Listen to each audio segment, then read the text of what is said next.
Hello everyone, welcome back to my new mini blog.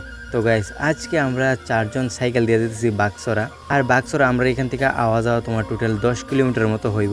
আমরা যেতেছি বাক্সরা লিচু বাগানে। তো শুনলাম লিচু বাগানে নাকি লিচু পাকছে, তো আমরা চারজন মিলে প্ল্যান করলাম যে চলো আমরা সাইকেল দিয়ে আজকে লিচু বাগানে যাবো। এত রৌদ্র আর এত গরম, মানে কিতা কইতাম। আমরা তো প্রথমে ভাবছিলাম না, কিন্তু কিছু রাস্তা আওয়ার পরে মানে বোঝা যাইতেছে যে এত গরম লাগতেছে, কিতা কইতাম। তো আমরা এখানে এসে রেস্ট করতেছি তোমার সোলেংটা বিউসির সামনে, যে নতুন বিউসিটা হয়েছে এই জায়গাতে। সামনে একটা মন্দির আছে, এই মন্দিরের সামনে এসে আমরা এখন রেস্ট করতেছি।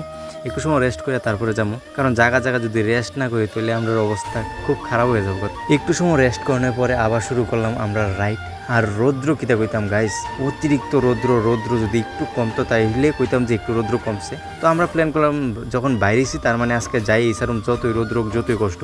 তারপরে আবার একটা বট গাছের নিচে দাঁড়িয়ে এসে আমরা রেস্ট করতেছি। আর বট গাছের নিচে রেস্ট করার কারণ হচ্ছে গিয়ে বট গাছের নিচে অনেক ঠান্ডা থাকে, অনেক। তো বট গাছ যেখানে আছে এখানে দাঁড়িয়ে আমরা রেস্ট করতেছি। এখন আবার সেম ওই একটু সময় রেস্ট করে সেটা আবার শুরু করে দিলাম আমরা রাইড।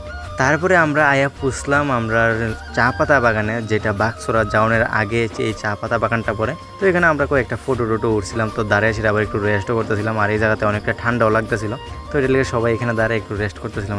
তারপরে ফাইনালি আমরা আয়া পড়লাম বাক্সরা লিচি বাগানে। তো সামনে যারা দুইজনটা দেখতেছো তার হয়েছে বাক্সরার, তো তারাও আমরা লগে আইছে। তো এখান থেকে আমরা একজন ফ্রেন্ডের হয়েছে গিয়ে একজনের ভাই, তো তাদের কল করছে বলে তো তারা আইতেছে। তো চলো এখন আমরা যাই লিচু বাগানে। আর আয়াসের ডিক্ষা দেখলাম যে যেমন ভাবছিলাম তেমন লিচু নাই বাগানে। তারপরে বাগানে প্রথম ডিক্ষে আমরা এখন রেস্ট করতেছি, কারণ অনেকটা জার্নি হয়েছে। তো রেস্ট করেছে, তারপরে বাকি যা কিছু করবার করুম। আর গরমে একদম শরীর পুরো ঘাইমে গেছে গা। তো আমরা গাছের উপরে উঠতে সেটা বয়ে সেটা রেস্ট করতেছি। আর কিতা কইতাম, এত গরম মানে কইয়া বুঝাইবার মতো না। আরও সাইকেলে আইছি, রৌদ্র তো রৌদ্রই। তো বাকিরা নিচে বয়ে রয়েছিল, আর আমরা দুইজন এখানে উপরে গাছের উপরে বয়ে রেস্ট করতেছিলাম। বনের জায়গাটা একটু ভালো আসলো।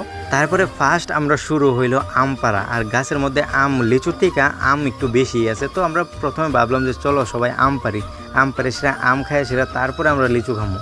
আর ওই দেখো বাকির ওইখানে লিচু পারতেছে, লিচু গাছে উঠতেছে। আর আমি একটু দূরে একটা ছ্যামার মধ্যে বয়েছিল, আমি রেস্ট করতেছি। আর বাকিরা সবাই মোবাইল এখানে রেখে দিয়ে গেছে। তো আমি এখানে বয়ে মোবাইলটি পাহারাও দিতেছি আর এখানে রেস্টও করতেছি। তো তারা কাছে আমার লিগে লিচু লয়ে যাবো। আর এই তান্ডি এমন অসৎ, মানে সব লিচু টিচু খাই আমার লিগে শুধুমাত্র 2টা লিচু আনছে। কিতে করুম, কপালে 2টা লিচু আসতো, 2টা লিচুই খাই এখন। তারপরে আমরা আম কাইটটা এখন শুরু হইলো আমরা আম খাওন।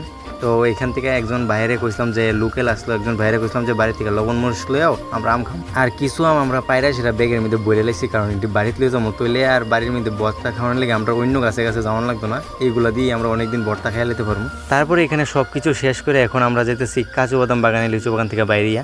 তো লিচু বাগানের লোক এই কাজু